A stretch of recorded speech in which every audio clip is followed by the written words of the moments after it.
কি হবে এইগুলো? এইগুলো কি করবো তা বুঝতে পারছি না। কি জিনিস এসব? এ হলো ওই বাদাম, কাঠবাদাম। এই কাঠবাদাম খায় না মাকে? খাতি হয়, আবার তেল হয়। ইস, এসব কেউ খায়? মানুষ খায় এসব? হ্যাঁ, খেয়ে দেখো তো। এসব তো গরু খায়, গো না না, ছাগল খায়। খেয়ে দেখো, একবার খেলে আবার খাতে ইচ্ছে হয়। দেখো বন্ধুরা, সব গরু ছাগলে খাওয়া জিনিস আমাদেরকে খাওয়াবে, কি বলবো। আমার মা, গরু ছাগল না, খেয়ে দেখো। আমার মায়ের কাণ্ড দেখো, মায়ের কাণ্ড। এই দেখো কত ভালো শ্বাস, এই শ্বাস খেয়ে দেখো কত ভালো লাগবে। দেখো বন্ধুরা, তোমরা বলো এগুলো কি খায় না মাখে না কি করে, কি চুলকায় না কি বুঝি না।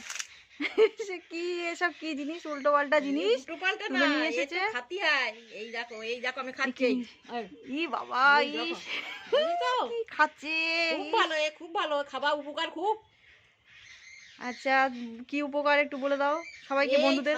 স্বাস্থ্যের দিক থেকে ভালো, একটু উপকারের এই স্বাস্থ্য ভালো হয়। আর এতে অনেক কিছু শরীর পক্ষে ভালো। আর এতে তেলও হয়, এই তেলে এইদিকে রান্না করা তাকিয়ে, যায়। এইদিকে তাকিয়ে, হ্যাঁ, এই তেলে রান্না করা যায়, এতে তেলও হয়, এই বাদাম তেল বলে এই দিন। বন্ধুরা তোমরা সবাই শুনে নাও কি করতে হয়, সবাই শুনে নিয়েছো তো? বাদাম তেল, এই বাদাম তেলের উপকার খুব। বাদাম তেল খাওয়া ভালো। বাদাম তেল তোমার এই একাদশীতে তরকারিতে রান্না করা যায়। সবাই তাহলে বন্ধুরা টাটা বাই বাই, সবাই ভালো থাকো। আমার মায়ের কাছ থেকে শুনে নিয়েছো যে বাদাম কি কাজে লাগে, উপকার।